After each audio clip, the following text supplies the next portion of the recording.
Let's take a look at the steeplechase course from the Cynosport World Games that took place this past weekend in Tennessee. And here we're looking at the finals course.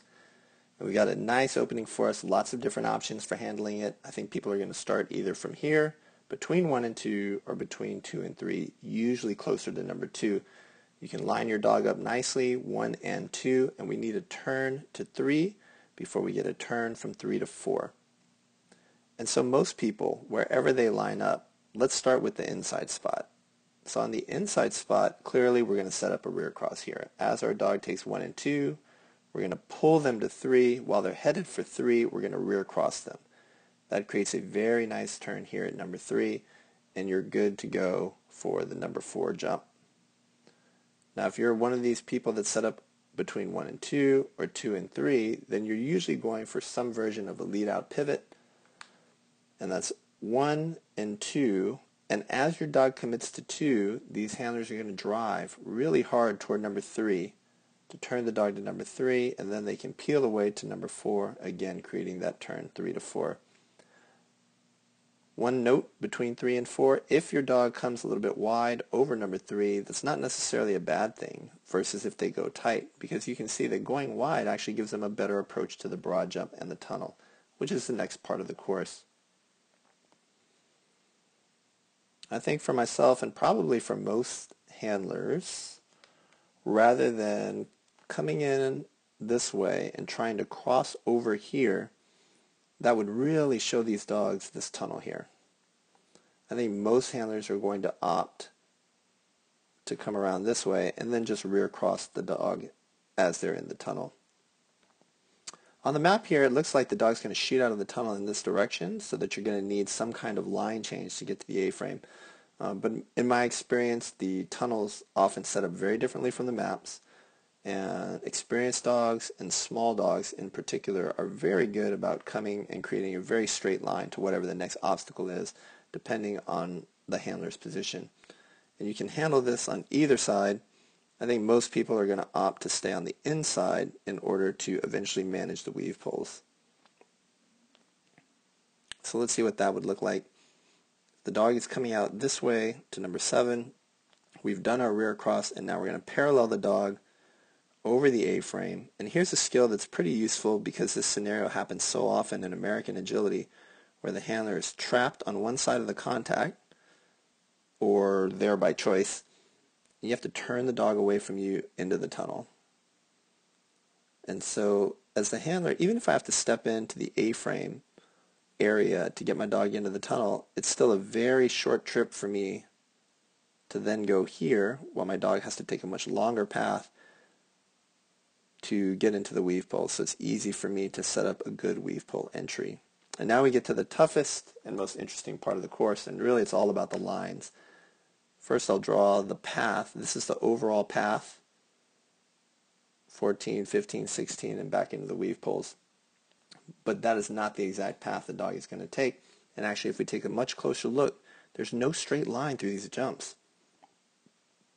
Let's take a look at the weave pole exit, and if we put the dog through the middle of number 10 and we bring the line out to infinity, you can see 11 and 12 are not in that line.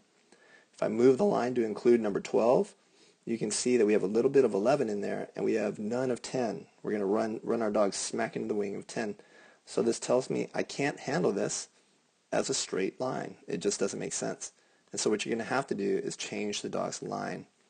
So ideally, it'd be nice to come in here and run this path down and back and into the weaves, but it's not something I think that we can really do comfortably. Now you can do it, and when you're going to do that, you need to stay as far ahead of the dog as possible, and you need to be very in tune to where your dog is. You're going to have to turn into your dog. You might have to apply a little bit of pressure into your dog, but not too much, because then you can turn your dog the wrong way. So now let's take a look at this line. We've come in here, done some kind of cross. Most people are going to front cross here. And now our dog is on the first line. And so you're going to have a subtle pull here to the number 11 jump. And now you may not be on a line anymore for number 12. And so as the handler, you want to race ahead so you can put some gentle pressure on this line in order to get the dog out to number 12. And you need to hope that you don't put so much pressure that the dog reads a rear cross. Let me give the handler path here in yellow. they would assume that you're going to finish your cross like this, and then you're going to see dogs turn away at jump number 12 or incur a spin. Once you can get through all of that, and I suppose I'll give a way to handle that. So if your dog is here, one thing you can do is rear cross. So you're going to pull your dog to number 11, and then you're going to slip in here. That'll pull your dog back to number 12. But the risk here also with a rear cross, because it's a very slight angle change, is that the dog turns too much and refuses number 12. So that's definitely a risk as well, but you'd have to rear cross again one more time to create the turn from 12 to 13. So a lot of people aren't comfortable with those kinds of rear crosses.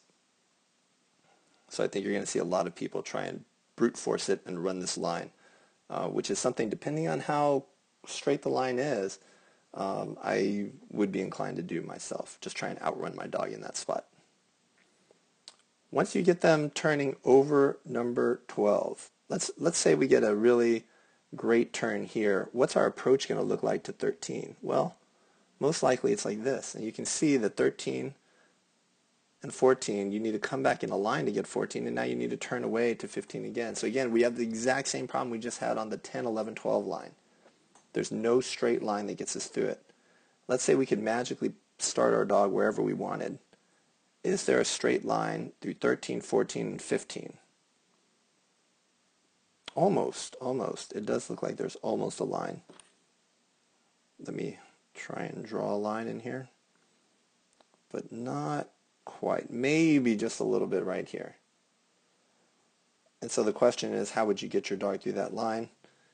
You would kind of run here, parallel their path, hope you don't run into 14. But I think for the most part, you're running into the exact same problem on the 10, 11, and 12 line.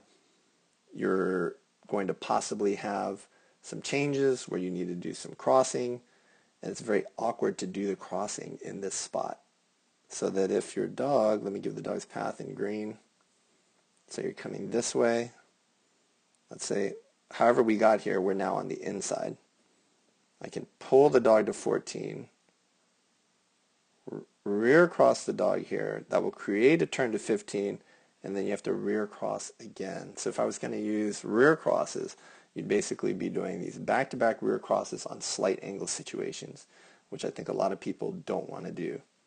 But it's very hard to get fronts and blinds in this situation. I think my preference here would be to either try and brute force this as well by running along on the inside, or to try and put in blinds wherever I could. And now coming from 15 to 16, as the handler, we need to figure out if we're going to cross, which is a pretty tough rear cross.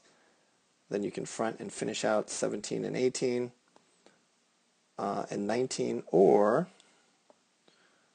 we could help our dog get into the weave poles.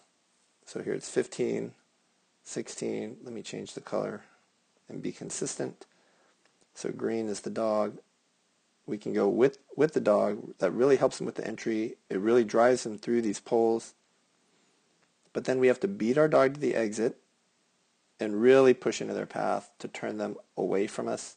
So you want to be as far ahead as possible. And a lot of dogs will risk popping out early when you put this kind of pressure on their line. But that does give us a nice run out to finish the course, 17, 18, and 19.